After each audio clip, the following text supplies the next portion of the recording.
Eres la cabra. Un pendejo.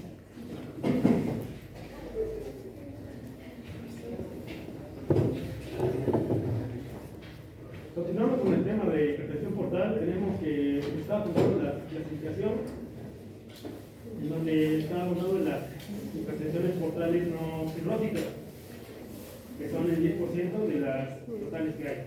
En este caso tenemos lo que es la obstrucción portal extrahepática, el cual, como su nombre lo dice, es un trastorno del hígado que es caracterizado por la obstrucción de la vena porta extrahepática. Esta ocurre en la niñez y un 70% de los casos se desconoce su causa. En esta se manifiesta esplenomegalia, retardo del crecimiento y sangrado de varices gastroesofágicas. Para su diagnóstico es necesario encontrar la presencia de cavernas portales. Ahora la siguiente es el síndrome de Budd-Chiari, la cual está relacionada con síndromes mielodispláticos. Se pueden dividir en prehepáticas, intrahepáticas y prehepáticas, ¿verdad? Las prehepáticas es la obstrucción de la vena porta que está dada por una trombosis portal. Las intrahepáticas por cirrosis hepática, por ejemplo. Y la proshepática por obstrucciones de venas suprahepáticas o una insuficiencia cardíaca de presión, ¿verdad? Adelante. En este caso, esta está relacionada con los síndromes mielodispláticos, como puede ser la mutación del gen JAK2. En esta se presenta dolor abdominal, ascitis y hepatomegalia. La obstrucción de las suprahepáticas se le denomina síndrome de Budd-Chiari. Puede ser asintomática en un 20% de los casos y está asociada al riesgo de hepatocarcinoma. Por lo mismo de que está asociada al riesgo de hepatocarcinoma, se necesita solicitar alfa-fetoproteína periódicamente. Y para su detección necesitamos usar el ultrasonido Doppler y descartar trombofilias adquiridas. El tratamiento está basado en anticoagulación y prevención del estado protrombótico. Ahora, la hipertensión portal idiopática no cirrótica en esta se presenta una hipertensión portal intrahepática en ausencia de cirrosis. Esta condición puede causar complicaciones graves, como son las hemorragias en el tracto gastrointestinal, debido a la formación de varices gastroesofágicas. Estas están relacionadas con los trastornos inmunológicos, como puede ser la enfermedad de Crohn, infecciones crónicas como el VIH, medicamentos derivados de las fiburinas y predisposiciones genéticas como el síndrome de Turner y Oliver. Su cuadro clínico es la de la hipertensión portal es hipertensión portal con esplenomegalia, trombocitopenia y hemorragia por varices, fatiga, que es la sensación de cansancio extremo, y debilidad, además de la pérdida de peso inexplicada. Para su diagnóstico es por exclusión y requiere una biopsia hepática en el cual se encuentra lo que es la dilatación sinusoidal, que está marcada en la letra A, la imagen de la hiperplasia nodular regenerativa, que es la letra B, la que se puede ver acá. La letra C son los vasos aberrantes para portales, y la letra D, que es la fibrosis sinusoidal. Estoy concluyendo que soy alérgico a ustedes. Es que vengo bien desde mi casa, entro aquí y empiezo a toser. Ya váyanse. Cristian. Esta tabla también viene en el libro, que nos marca lo que son las hipertensiones hepáticas, nos marca todas las hipertensiones, partiendo de las que son prehepáticas, intrahepáticas y poshepáticas. Se dividen las intrahepáticas en presinusoidales, sinusoidales y posinusoidales. Ahora, la epidemiología. En esta es que el 90% de los casos son causados principalmente por la cirrosis. Y de acuerdo con informes del 2017 del Observatorio Mexicano de Enfermedades No Transmisibles y informes del Instituto Nacional de Estadística en 2016, la hipertensión portal es la causa de muerte en la población en general, es la quinta en hombres y la séptima en mujeres. Esto lo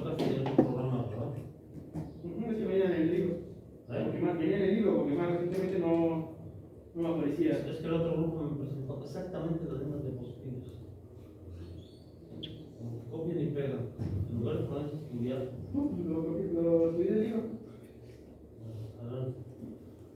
Son las mismas diapositivas. La hepatogénesis es la circulación portal normal, en el cual el sistema venoso portal transporta la sangre desde el esófago, el estómago, los intestinos, el páncreas, la vesícula biliar y el vaso hacia el hígado. Igual que un cuadro en blanco. Es idéntica a las diapositivas.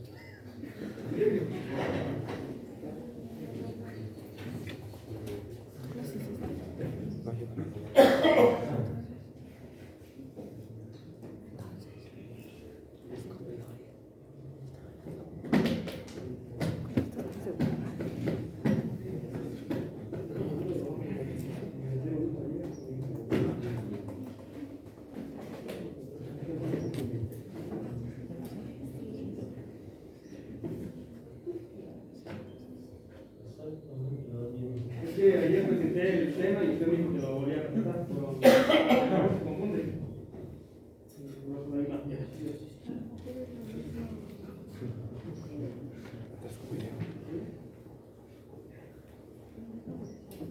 Tenemos que la irrigación hepática se da en un 25% por la arteria hepática y en un 75% por la vena porta.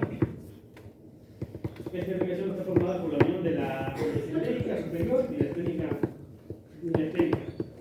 Además de que el líquido se divide en una vena hepática derecha y una vena hepática izquierda. Y a su vez estas se dividen en vénulas formando sinusoides hepáticos.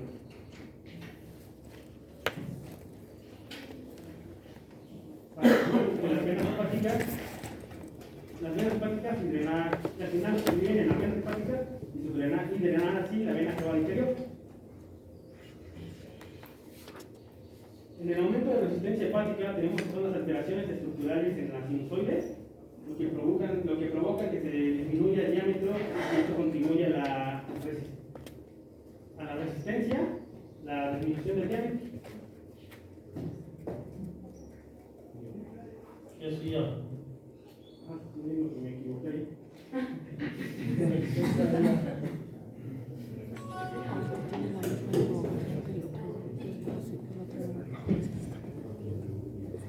Lo que tiene que ver acá es que la mala diapositiva, pero es la disminución del diámetro que provoca la resistencia. No se da intraarterial. Por lo que se incrementa el flujo sanguíneo por vasodilatación de la vasculatura periférica y esplánica. La disfunción endotelial es el aumento de la vasoconstricción intrahepática debido al incremento de la endotelina 1, la angiotensina, los tromboxanos y demás. Además de la disminución de la producción de vasodilatadores como el óxido nítrico. La disfunción endotelial debido al daño que promueve la formación de fibrosis y la angiogénesis, libera el factor de crecimiento endotelial formando la circulación colateral, como pueden ver en la imagen. Tenemos la circulación hiperdinámica, la cual es la base fisiopatológica para el desarrollo de otras complicaciones. En esta está caracterizada por la vasodilatación periférica y esplánica, provocando la disminución de la presión arterial media. Esta disminución de la presión arterial media hace que de forma compensatoria aumente la frecuencia y el gasto cardíaco, lo que activa el sistema renina, angiotensina, aldosterona, que provoca la retención de agua y sodio.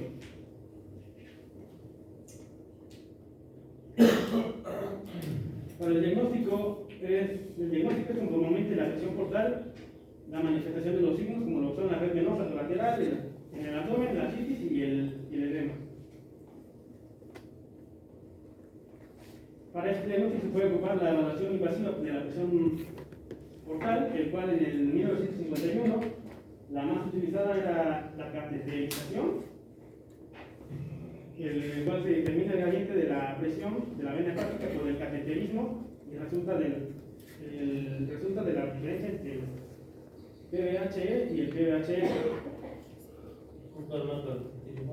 ¿Qué cosa es cada cosa? Presión venosa hepática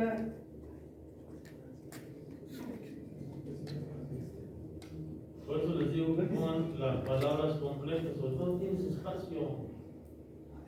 No tuvieras espacio. Y es que ya tenía espacio, por lo mismo de que usted me dijo que la cambiara, ya lo tenía así completo, no, dejé. No hay que ponerlo completo. Lleva chile. La presión venosa hepática libre y la presión venosa hepática de clavamiento.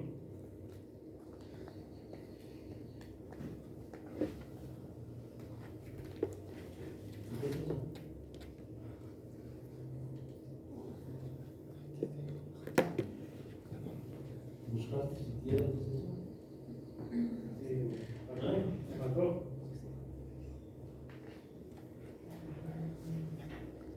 ¿Quieres explicar a tus compañeros mañana? Nada más que presenten, que entiendan lo que están presentando. Los otros métodos invasivos menos utilizados son la medición de la presión por perfusión esclénica y la medición directa de la presión de la vena corta y de las varices por endoscopia. Presión en cuña. ¿Qué es? Todo eso lo vas a buscar. Y a cualquiera de ustedes se les puede preguntar. Es que va para todos. Pues nada más se sientan aquí, se aplataron en su asiento y me están escuchando. Luego por eso no entienden que no leyeron previamente el tema. ¿Sí? Nada más están a lo que su compañero dice. Pues necesita, ya se los he dicho, leer primero en sus casas el tema para que cuando se exponga medio lo entiendan y luego tendrán que volver a estudiar para que ya lo comprendan mejor. ¿Sí? No saben estudiar. Además, se necesita realizar una endoscopia alta en pacientes que tengan un diagnóstico con fibrosis para descartar las varices gastroesofágicas. Quieren recibir todo digerido y no se preocupan por ustedes tomar iniciativa y ponerse a estudiar y buscar. Se trata de que ustedes ya busquen, se documenten, investiguen. ¿No? También está el diagnóstico por evaluación no invasiva, en el cual se puede hacer por una elastografía, por ecografía o una resonancia magnética. En esta se tiene que identificar la fibrosis avanzada o cirrosis. En esta no se mide la presión de la vena corta y tiene que tener una medición de 20 kilopascales. Tener una medición de 20 kilopascales es riesgo de desarrollar hipertensión portal. Al realizar la endoscopia alta en pacientes con la característica anterior y el recuento de plaquetas. Se debe realizar la endoscopia alta en pacientes con la característica anterior y que tengan un recuento de plaquetas menor a 150.000. ¿Qué es 20 kilopascales. ¿Y qué es eso? Una unidad de presión.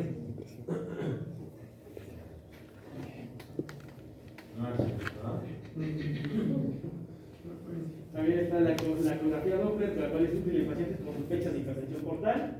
Esta permite detectar la esplenomegalia, el aumento del diámetro de la vena corta, la ausencia de varices respiratorias de la vena corta, de la vena esclénica y mesentérica, la hipertrofia del lóbulo caudado y la trombosis de la vena corta o esplénica. La tomografía computarizada con la que se observan la glándula hepática con un contorno irregular y el aumento en el espacio biliar periportal. Se observa también ascitis, esplenomegalia, permeabilidad de la vena umbilical y vasos colaterales. Ahora con el tratamiento de la hemorragia por varices. El tratamiento de la hemorragia por varices es como una complicación de la hipertensión portal. Se divide en dos categorías, lo que son la profilaxis primaria y la prevención de la recidivida de la hemorragia una vez que se ha presentado una hemorragia por varias veces. ¿Qué es recidiva? Lo voy a aparecer.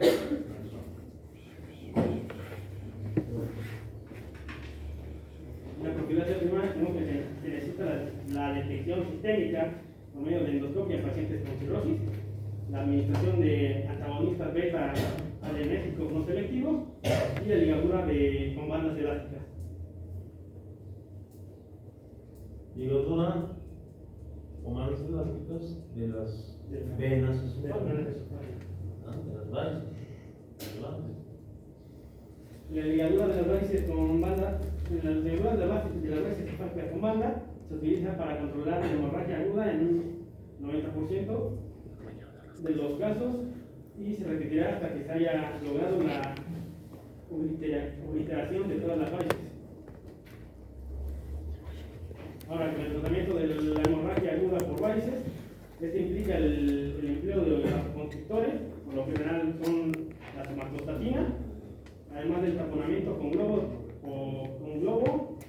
sonda de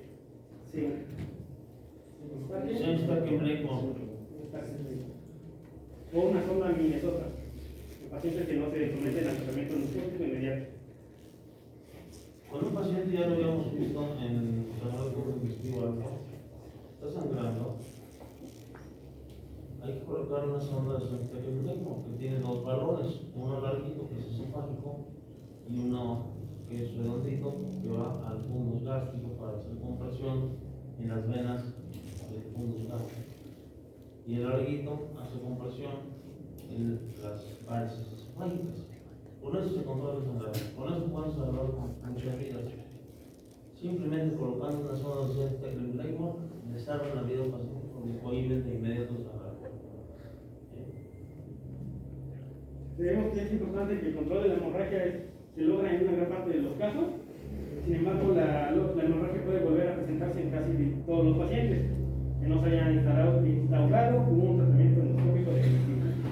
El tratamiento endoscópico será la inyección de polidocanol, sustancias esclerosantes o bien la ligadura con bandas plásticas.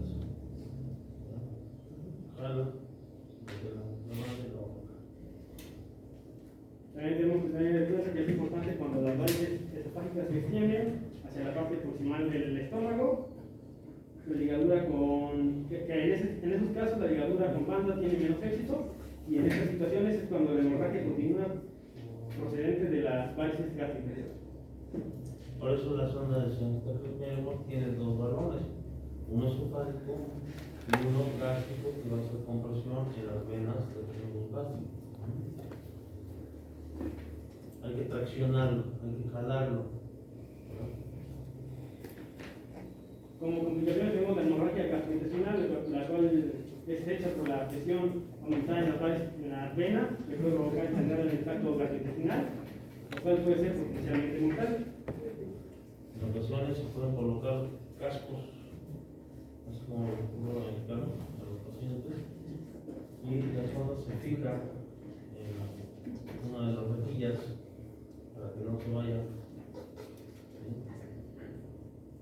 para que haga compresión en las venas gástricas.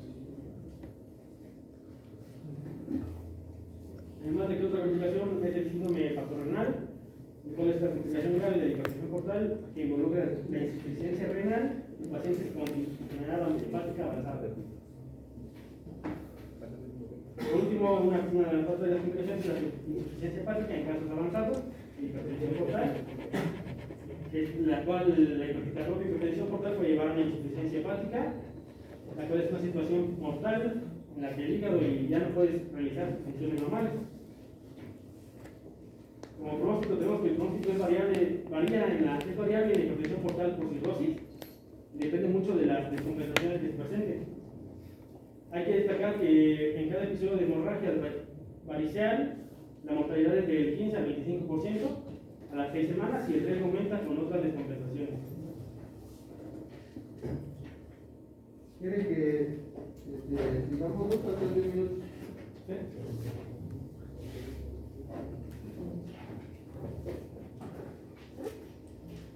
La encefalopatía hepática, aparte de ser un problema gástrico, de gastro, es un problema neurológico, también se ha considerado como un problema psiquiátrico, pero es interesante que entiendan la fisiopatología porque evidentemente fisiopatología pues es vicio de conocer el funcionamiento de un órgano y la patología pues cómo se altera en la enfermedad.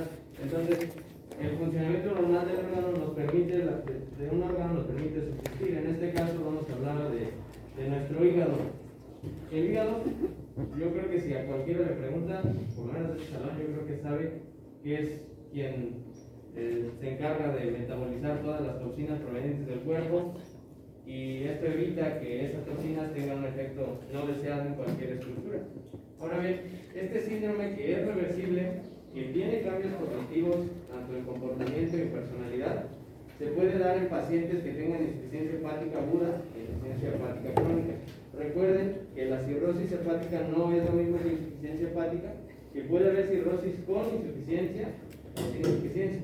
Entonces, en casos que exista así la insuficiencia hepática, ya sea aguda o crónica, puede presentarse encefalopatía hepática. También en pacientes que tengan o no tengan derivaciones portosistémicas.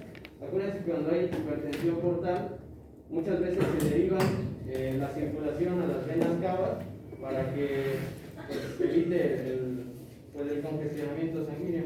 Y también se puede pensar en una encefalopatía hepática después de excluir otras enfermedades del dolor. Acuérdense que... Para que no salga mucho. Sí. Recuerden que de todo primero hay que tener una impresión diagnóstica, luego hay que tener nuestros diagnósticos diferenciales y luego nos vamos quitando para llegar a un diagnóstico ya definitivo. Bueno, con eso ya se están dando cuenta como para hacer cualquier diagnóstico, cualquier enfermedad, necesariamente tiene que ir por partes, tiene que ir excluyendo otras patologías. Es muy importante seguir un orden para poder llegar a un diagnóstico. No pueden llegar a un diagnóstico con unas cuantas preguntas. Al paciente hay que estudiarlo, hay que analizar todo, ¿sí? Si no, no va a haber diagnósticos, no van a saber diagnosticar a un enfermo. Y si recuerdan, en la hipertensión portal, la sangre, o sea, dependiendo si sea la hipertensión portal posthepática, hepática o prehepática, la sangre tiende a formar nuevos vasos por la liberación de este factor endotelial, y estos nuevos vasos cambian su dirección, ya no llegan al hígado, el hígado ya no hace su función, y entonces ya no asciende al corazón. Puede ser una parte por eso, puede ser que llegue parcialmente al hígado, y el hígado por el daño que sea que tenga por la insuficiencia no va a metabolizar estas toxinas. Entonces recuerden, todo lo que llega al hígado, cava superior, ventrículo, aurícula derecha, ventrículo derecho, aurícula izquierda, ventrículo derecho, callado de la aorta. Entonces en este caso, si hablamos de encefalopatía, se va por las arterias carótida común, luego carótida interna y llega al cerebro. Entonces, todo este recorrido tiene que hacer... Por el polígono de Willis. Exactamente, por el polígono de Willis.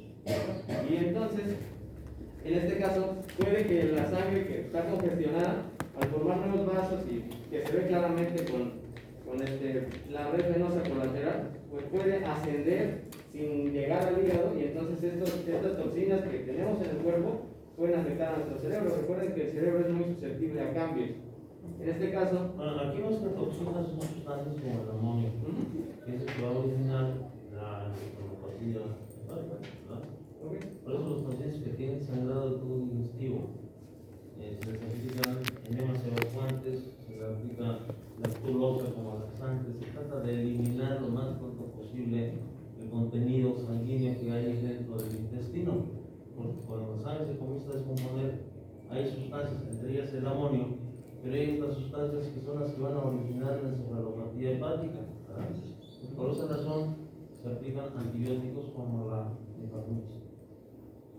ibamicina, la micacina, que son sustancias que no se absorben y que van a barrer con la flora intestinal para que no desdoblen pues, la sangre y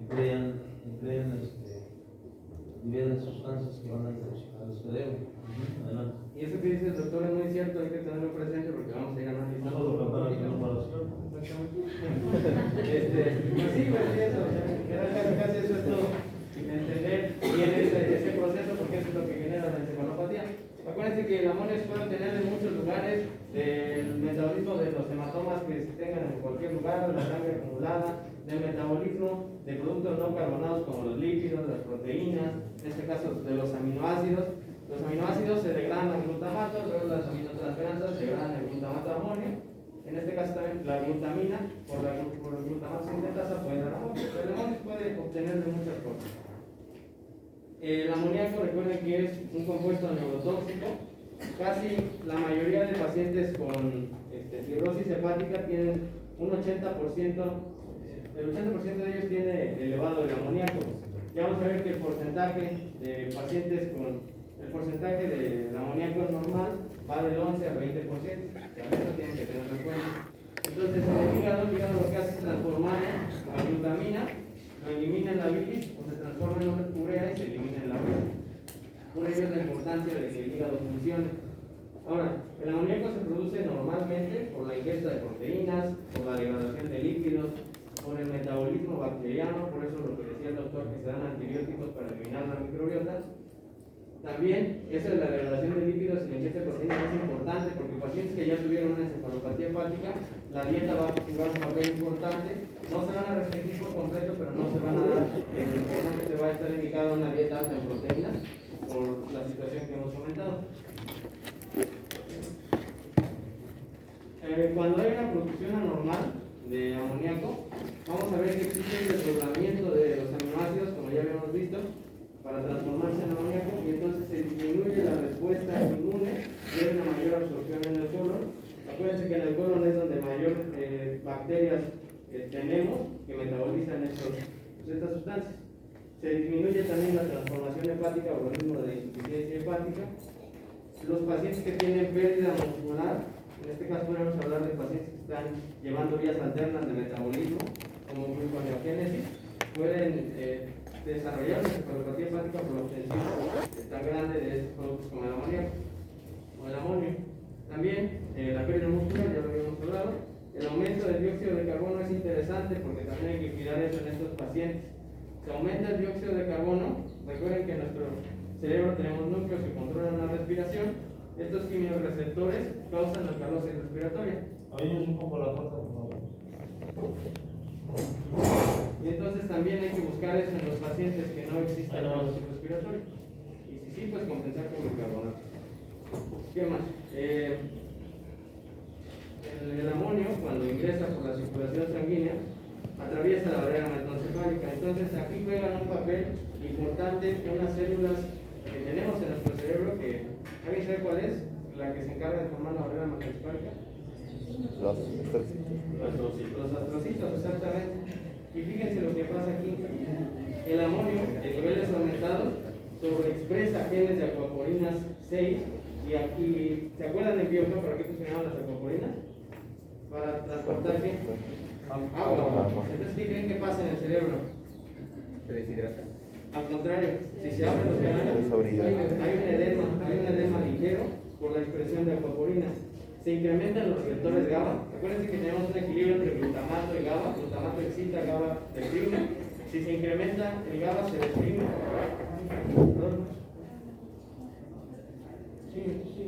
Se deprime nuestro sistema nervioso, se aumenta la síntesis de óxido nítrico. Y si se acuerdan, el óxido nítrico es un vasodilatador potente. Y si estamos recibiendo por vía sistémica todas estas sustancias, pues al dilatarse los vasos va a haber un mayor aumento